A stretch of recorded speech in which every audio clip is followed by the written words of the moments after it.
Hi everybody, Amber here. Welcome back to In Conversation with ATF from a very cold England. That's why I've got my Tweety onesie on, but that's not the only reason why I have it on.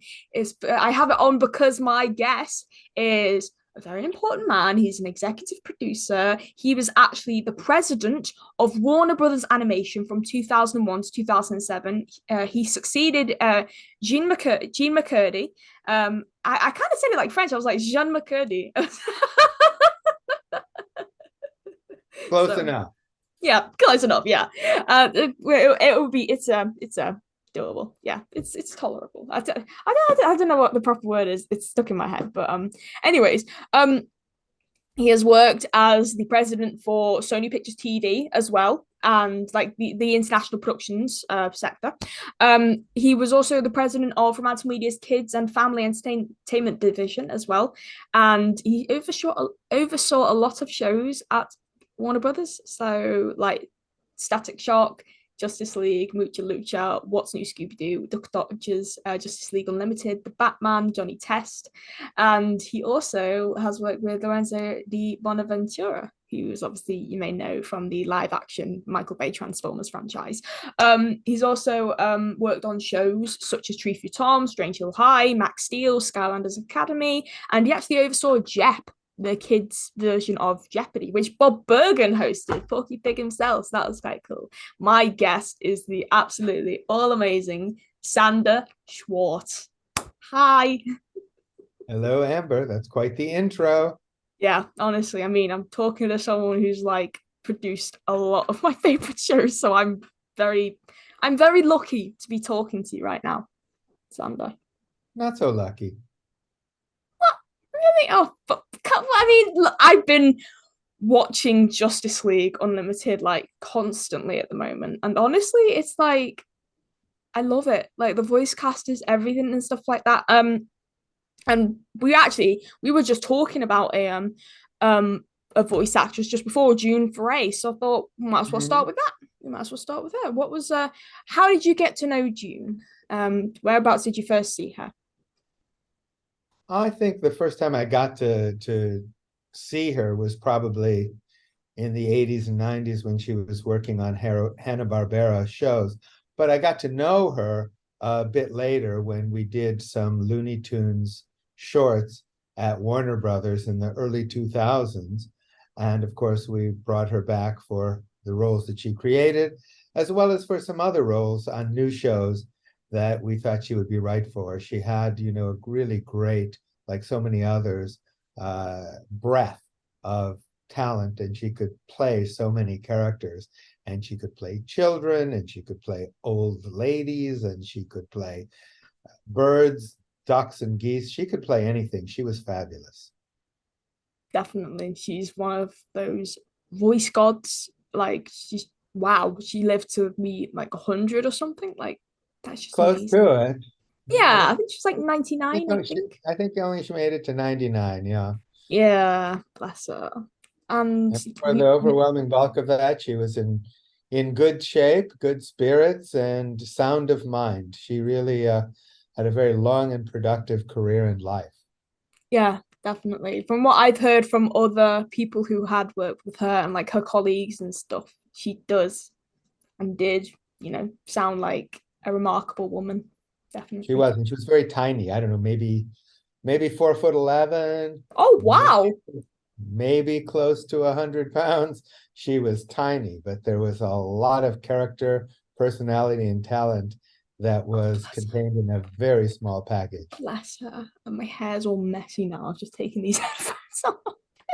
That's Hold on, there we go. true. Oh, there we Okay. go. Just to take my hood off. Yeah. I, Oh, what did you say?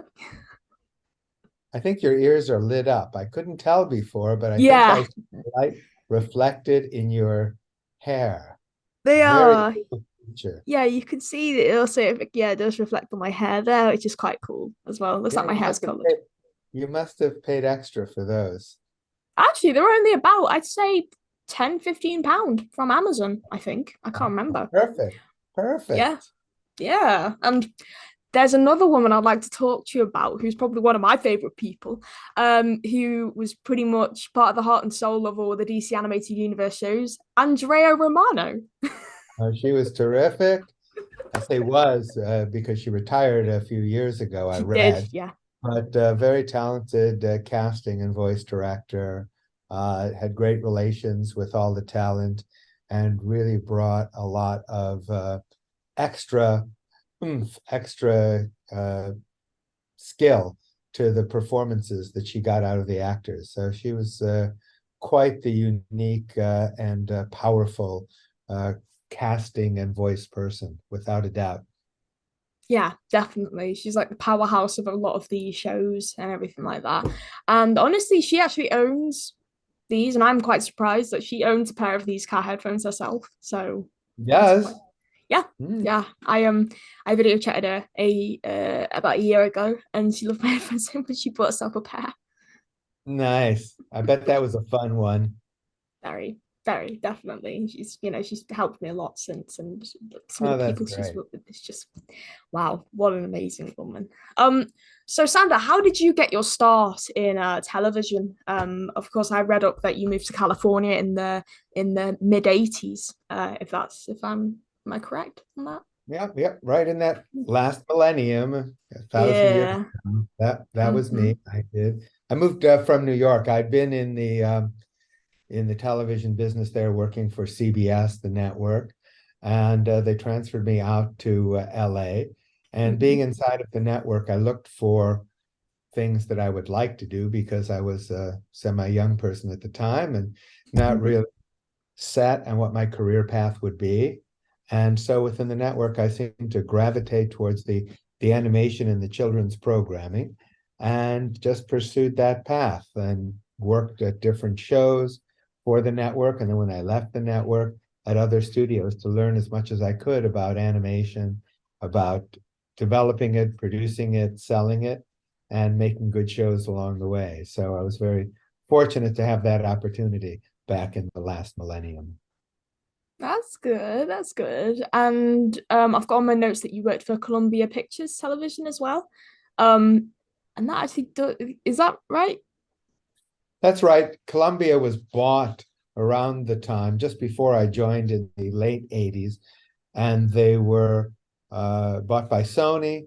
So Columbia, as it exists today, is a division of Sony Pictures and Yeah. Sony Pictures Television. In between CBS and Columbia, I spent a few years at a Japanese animation studio known as Tokyo Movie Shinsha and learned a lot about animation there, about making quality work, about both the creative side of the production as well as the business side. So that was a great experience, and it was a great uh, opportunity to spend time in Japan, to work with animators, and to really get a feel for the product and for the shows. When you were in Japan, how different did it feel? How does Japanese culture like feel different from American culture? Like, is there stuff that they do differently, particularly in the sort of visual arts department at places? Well, the cultures, of course, are very different, although I would hazard a guess that in the last several decades, those cultural differences have been somewhat diluted as a result of globalization and as a result of more travel and business between the two countries.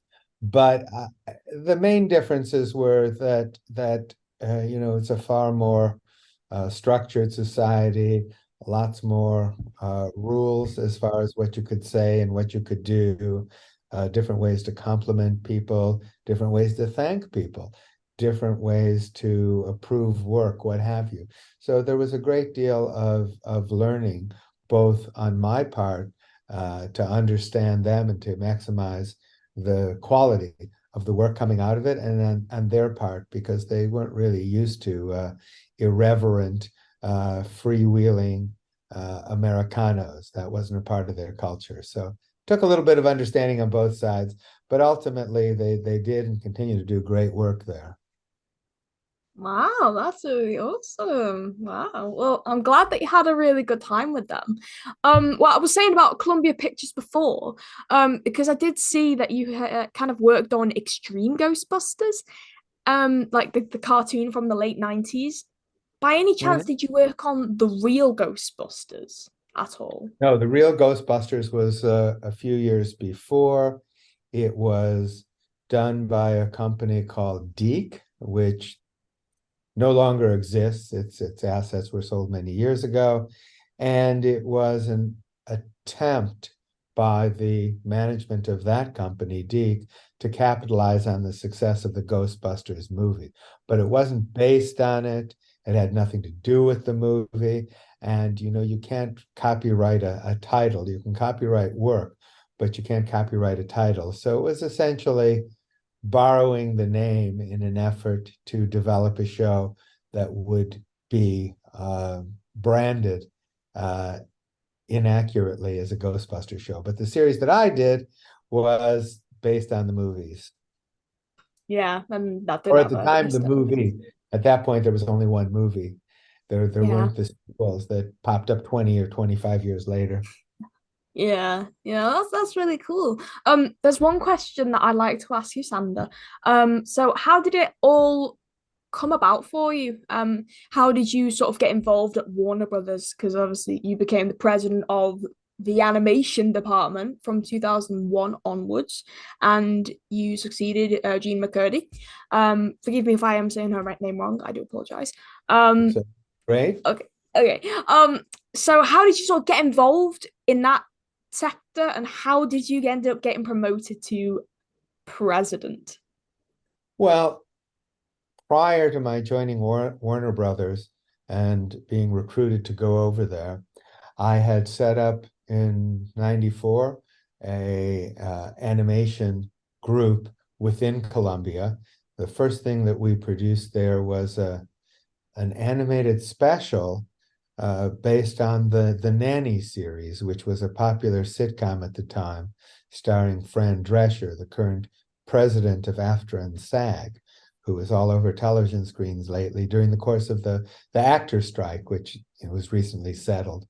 So that was the first show we did, and then we did several other shows, many of which were based on movies that Columbia Pictures had produced and released, including Men in Black, including Godzilla. And so I built from nothing, literally, a division that was producing several series per year. And they were doing well and they had fine quality and that got the attention of other people in the business, including Warner Brothers, that brought me in to succeed Jean when she had decided to retire. That's so cool. And And that's how that happened. And the rest is history. And Jean is living happily ever after in San Francisco. man, I'd love to get her on my show. Like, and there's another woman that I'd like to get on as well. I can't remember her name, but she worked on a lot of the like DC animated stuff in the 90s, so like the new Batman Adventures and stuff like that. I can't remember her name. I feel awful for not being able to remember it, but hopefully, maybe. Give me another clue. What did she do on those shows? Oh man, what did she do? I should know. It's literally in my history on my browser. I'm gonna have to go check, but whilst I check, um, I've got to ask Okay, you let me something. know and I will direct you towards her, whoever that Okay, might be. yeah. And how was the Justice League TV show sort of brought together? Obviously, because 2001 you became president, 2001 Justice League also debuted. What's the story behind? No big story. It was almost entirely Bruce Timm, and who remains there today as one of the greatest designer, artist, producers of superhero animation. It was also at the instigation of Alan Burnett, who was overseeing the writing. And I'm sure there are three or four other people from 25 years ago that also were integral to getting the show greenlit. Mhm. but those are the two that stick out in my mind at the present time. Sweet. Yeah, because they were like sort of like the driving force. I've just found out the name of the woman. Her name is Joey Franks. She was the production supervisor on a lot of the Batman stuff and like all the Warner Brothers stuff in the 90s, so like Animaniacs, Freakazoid. She was the Mhm. production supervisor on a Batman Mask of the Phantasm. So yeah, it's just her and Jean I'd love to get on my podcast. So that'd be quite good. Gene, if you need contact details, I'm sure I can find them for you. And Joey, I haven't heard from in many years. I know that she's not in the business. I don't know what she is doing, but if you'd like me to endeavor to find coordinates for you, I know who to ask. Okay, thank you, Sander. I really appreciate it. It'd be great to. My pleasure. It's just great to talk to these people because of like not just because of like what they've experienced, but stuff that they've done behind the scenes with these incredible people for Warner Brothers Animation. It's just oh my gosh, it just makes me so happy because like I know just all these voice actors. I'm just thinking, wow, I love all these guys. I admire them so much. Um, so what's new Scooby Doo? This was another show that was sort of brought together under um your watch. So I believe you oversaw shows. How what was your job as executive producer for all of these shows? Did you oversee production? What exactly does a president at Warner Brothers Animation do? Well, there are several things. Some of them are more mundane, like making sure that you have the space to put the writers, producers, animators, artists. So it's overseeing the logistics of the production. It's developing the show with the writers and pitching it to a network or other buyer. Because one must sell the show. Warner Brothers Animation is not a distributor, it's a production company. So you must develop the show, find someone to sell it to, and then make it for them. And then making it involves the executive producer hiring the people, making sure the show is adequately staffed, getting the budget approved by the company, and then overseeing the production, the budget, everything from the pre-production through post-production, and then delivering it to the buyer so they can put it on their air or platform or however else they intend to show it. Very good That's it in a explanation. nutshell. That helps me. That helps me understand it in simple terms. Thank you, Sander. Um, what would you say your most notable memory from being president at WB Animation is? Have you got a good Have you got a favorite memory, or what about meeting any voice actors who worked on any of the shows that you produced? Maybe. Well, I used to, and at any given time, we'd have 5 or 6 different series going. So I didn't attend every record, but I generally attended the first record of every show and occasionally some later ones, especially when we had when we had star talent come in for a guest shot. So, the talent that we worked with is very broad. You know all their names. Bob Bergen was terrific and still is and still going strong.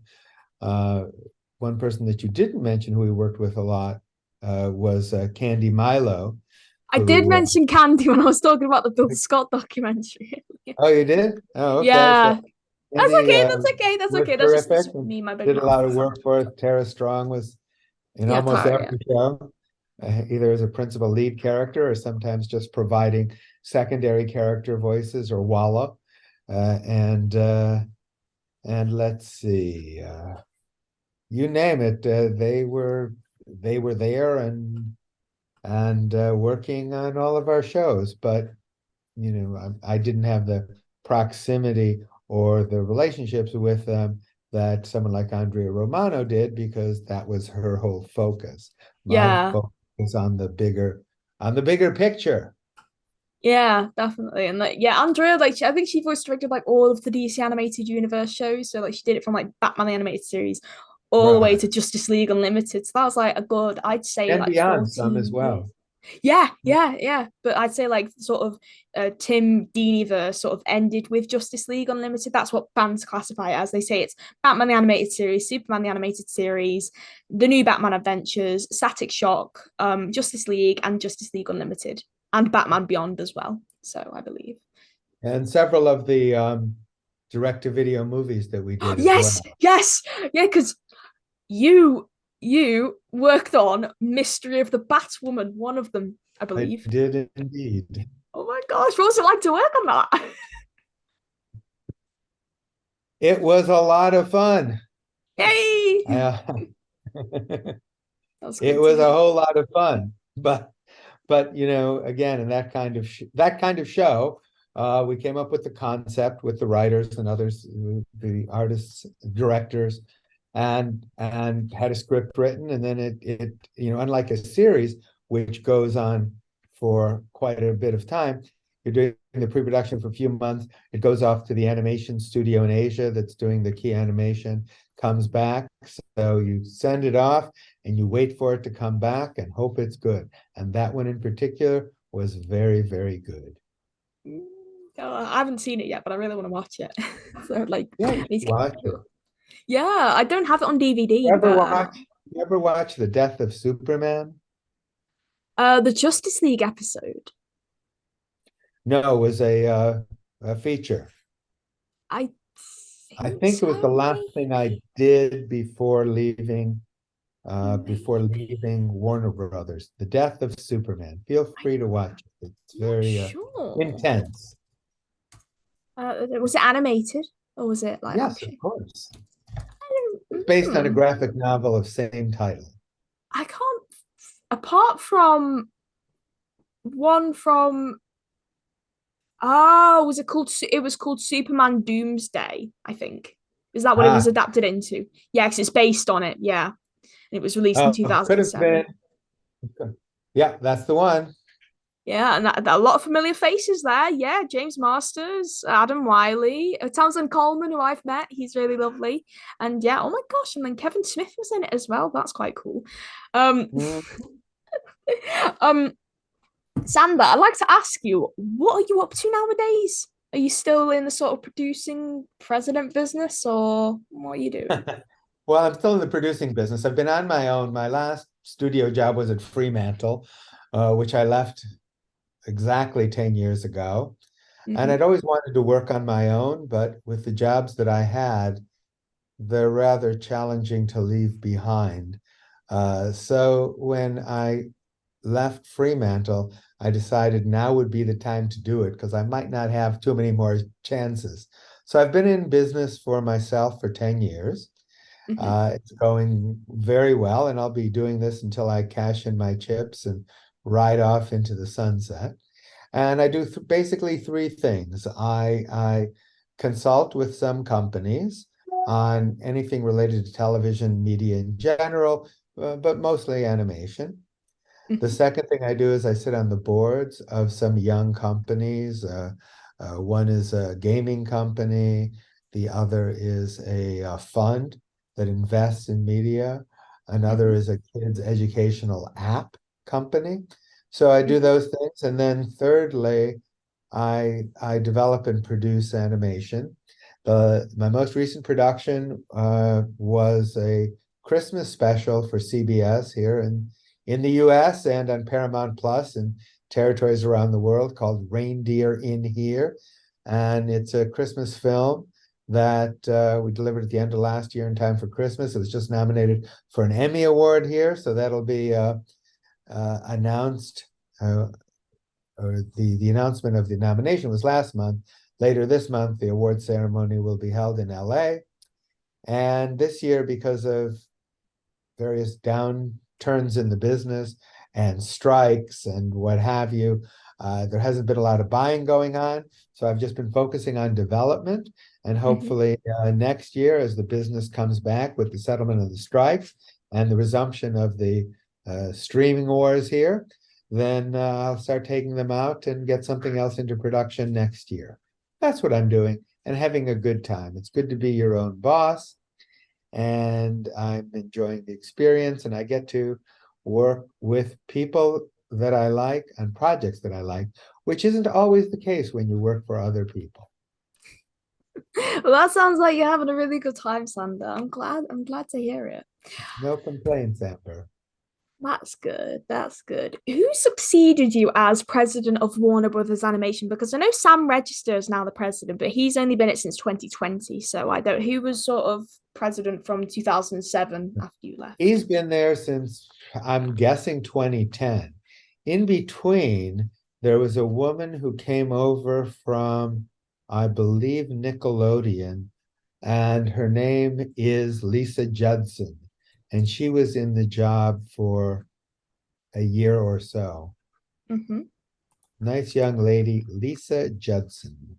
Yeah, it says that she's wow, she was the executive in charge of production for Batman Gotham Knights, the Batman, Shaggy and Scooby Doo Get a Clue, Tom and Jerry Tales, and Legion of Superheroes. So yeah, she is. I suppose she did, sort of dabble in that sort of sector at Warner Brothers. That's really cool. Yes, Mm-hmm. that is correct. Sander, I'm gonna ask you the big question now, and Sure. I'm very intrigued to know about this. Okay, so my big question to you is Visionaries, Night of the Magical Light. I believe you worked on that in the I 80s. did. So what, how And did that you was get involved one. in that? Mm-hmm. Well, that was one where uh, I was working for TMS, Tokyo Movie Shinsha, the Japanese animation company I told you about. The production company was Sunbow, and Sunbow had a relationship with Hasbro. They did programs and other content for Hasbro, and they Sunbow developed for Hasbro Visionaries, which Mm-hmm. was in conjunction with a toy line that Hasbro had developed. And Sunbow was looking for an animation studio because they didn't have one to do the production. And we convinced them that TMS could do the best job at the best price. And that came about as a result of many meetings with the principals of that company, and also because we had a great reel to show of animation that we had done for many other studios at the time. TMS was also doing all of the television animation for Disney television, so Mm-hmm. shows like DuckTales and Chip and Dale's Rescue Rangers were done by TMS, and that was a level of quality that Sunbow wanted to achieve as well. So best animation at best price wins, or at least it did in that case. Yeah, definitely. I fully agree with you. And honestly, like, because it sort of got its similarities, I suppose, because Sunbow produced the original Transformers, as well. I was talking about just before we started recording, and a Right. lot of the voice cast actually came from Transformers. So you had like Bo Weaver, Neil Ross, Michael McConaughey, I feel bad. I can't remember how to pronounce his name. Michael, if you're watching this, please forgive me. And Peter Cullen as well. So it's sort of the sort of the kind of shared similarities, if you get what I mean. Yeah, no, absolutely. It was the same basic creative team there. The head of the company at the time, it was Joe Bacall, and there was another Bacall, his brother, he was partnered with, who I don't recall as well. But they did very, very good work, and they had their own little creative unit there that came up with the basic concepts, the stories. They brought in writers, they oversaw the recording. And of course, at TMS, we did all of the animation work for them, all of the animation designs from their toy designs that they started out with. And then, of course, all of the other artwork that goes into producing an animated show. Sweet. Well, Sander, thank you so much for joining me on my show today. It's been an absolute pleasure talking to you. Have you got a website or any social media you'd like to promote, or you're not I allowed have a to? website. If you put in my name, you'll find it, easy to find. And I don't have a lot of exposure on social media. I'm not really selling anything, but I'm happy to talk about the business and anything related to it with anyone who wants to reach out. Sweet, wonderful. I'll get all the links in the description to you at home. Thank you so much for watching this episode of In Conversation with ATF with the lovely Sander Schwartz. I hope you enjoyed it as much as I did filming it. Take care, and take care, and I'll see you soon. Bye, and cut.